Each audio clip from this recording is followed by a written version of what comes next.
Welcome to the Pacific Bin. My name is Devon Leroy, and over the course of the last year, my friends, family, and I have built what is known as the Pacific Bin. This is Devon. Devon has built a shipping container home outside of Seattle to rent it out as a short-term rental. He has put in all his savings, a line of credit quite significant, and his spare time for the last 1 or 2 years in this project. And in this video we will analyze whether it's not just a great house, a very nice, comfortable, luxurious Airbnb, or also a great investment that is profitable and rewarding for him. Devon has documented his whole journey on his YouTube channel and Instagram, and we can use the information he posted there to analyze his business. To calculate the profitability of his business, we need to understand the precise construction cost, the annualized cost to operate the business, as well as the revenue, and with that we can calculate the profit and divide it by the construction cost. We will use the information he has posted on his YouTube channel, as well as some information we see on Airbnb to understand how well his business is performing and do the calculation here online. Let's start with the construction cost. With the total build cost plus the property, it checks out to be about $750,000.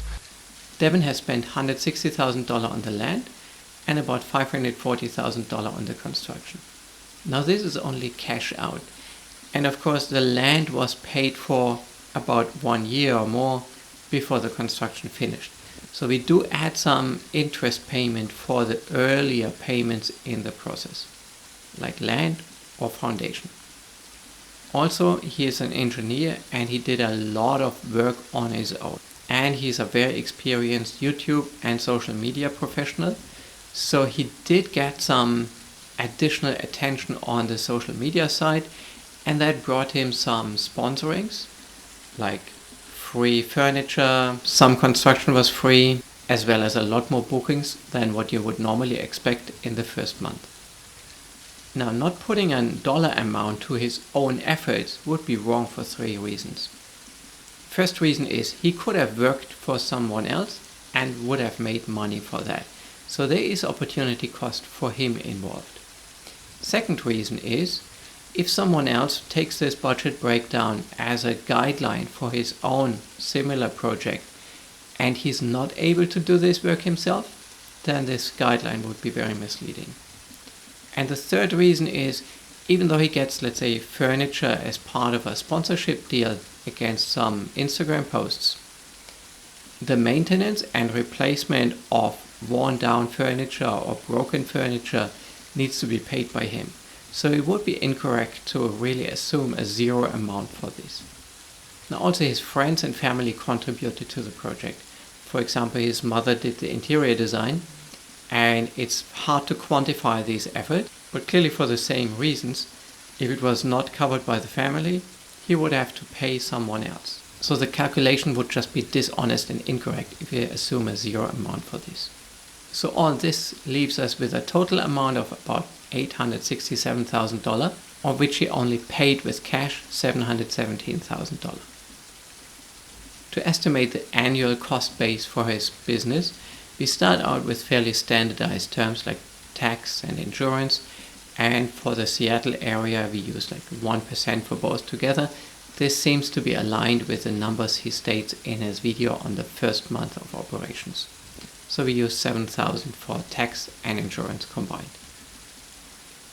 Another big block of cost is the cost of capital, and he states in one of his videos that he has a line of credit with 5%.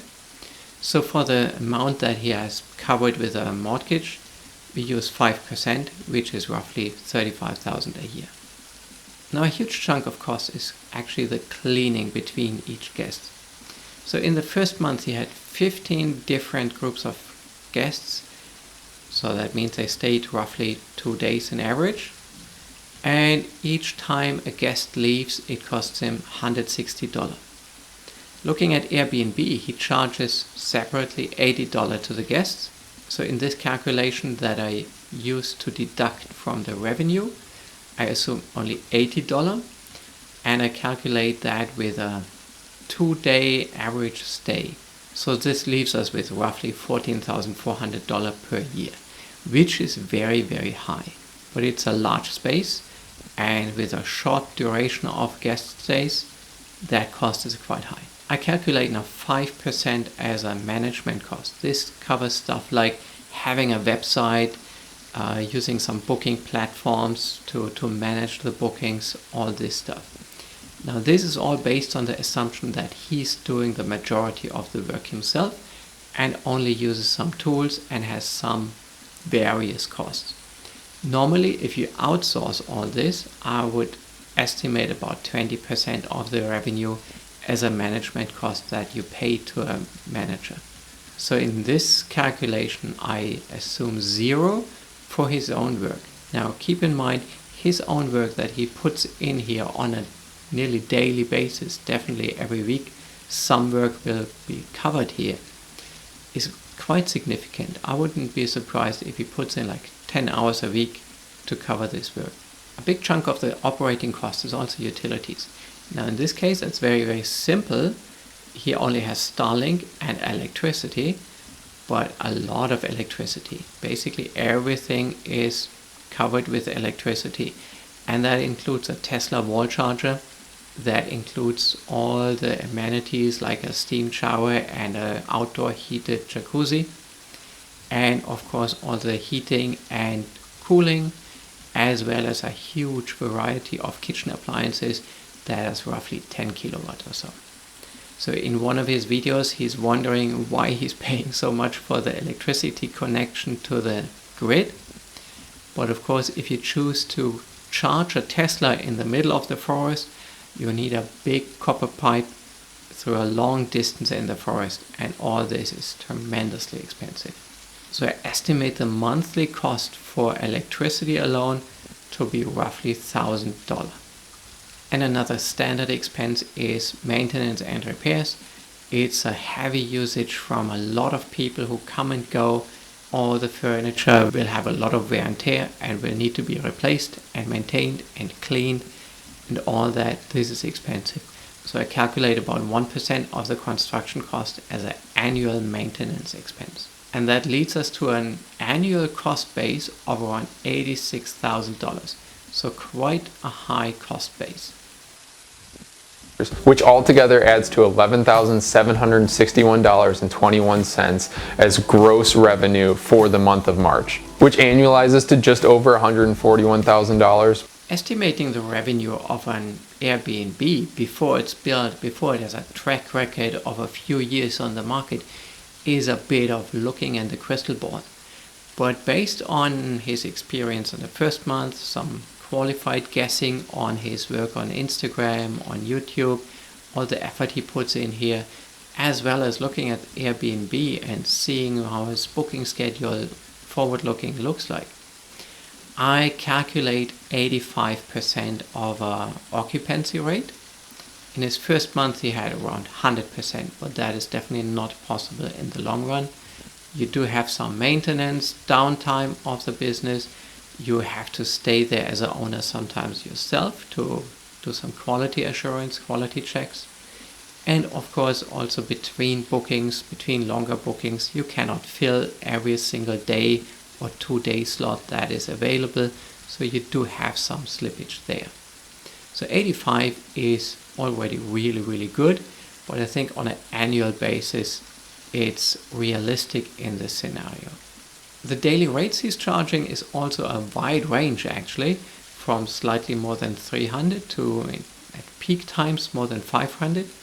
I assume now $420 as an average daily rate, which is very high. I'm not entirely sure he can keep that up, but it is a market in which people are paying quite high rates, so it's realistic, but let's see how that actually turns out. And that leads us to an estimated annual revenue of around $130,000.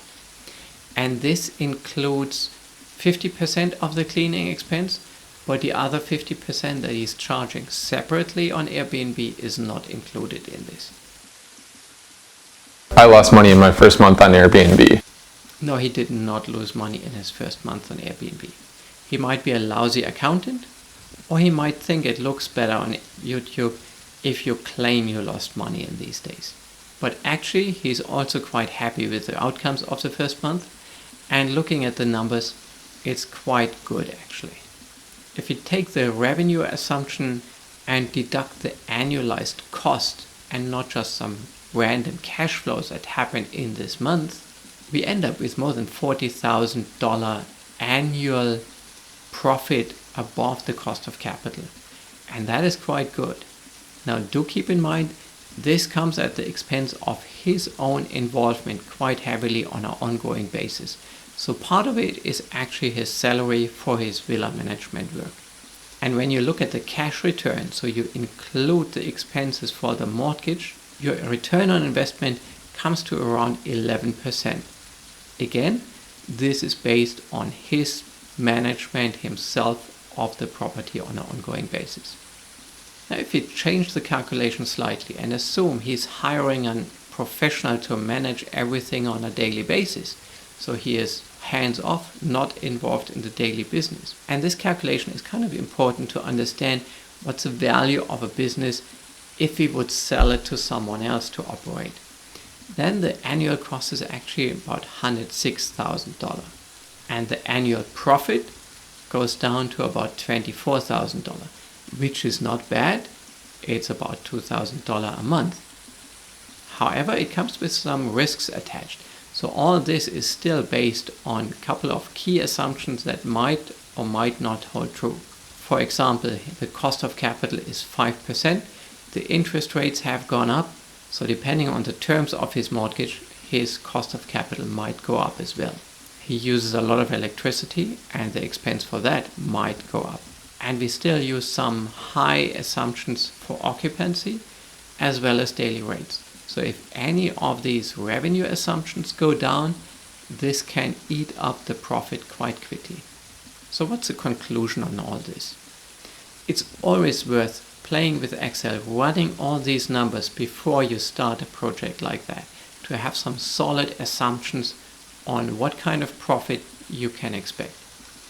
Use different scenarios. A realistic target scenario, a bad case scenario, and a great case scenario, and compare it to the zero scenario, which means you don't do this project. You just keep your money and don't do it. Now, having said all that, the calculation also shows the Pacific Bin works as an investment and as a business. However, it might not be easy to replicate this story. The success is based on a couple of unique circumstances, and that includes his own work, his own social media engagement, which was very extensive, and the videos around this whole Pacific Bin have gotten millions of views, and that brings him a lot of revenue that he would not get without it. And what we also see, the profit margin is actually fairly small. So any change to the cost base or the revenue base might impact his profit quite significantly. Changes, for example, to the cost of capital or the cost of energy can eat up the profit quite quickly. We also see the big drivers of the cost that he can influence. There's not much you can influence on your taxes, for example, but you can influence your energy consumption and the cost of cleaning. So these two areas are big part of the cost, and worth to have a look if there's any way to reduce these and optimize it. So if you're thinking of building your own short-term rental business, it is very important to keep an eye on your cost, construction cost as well as operating cost.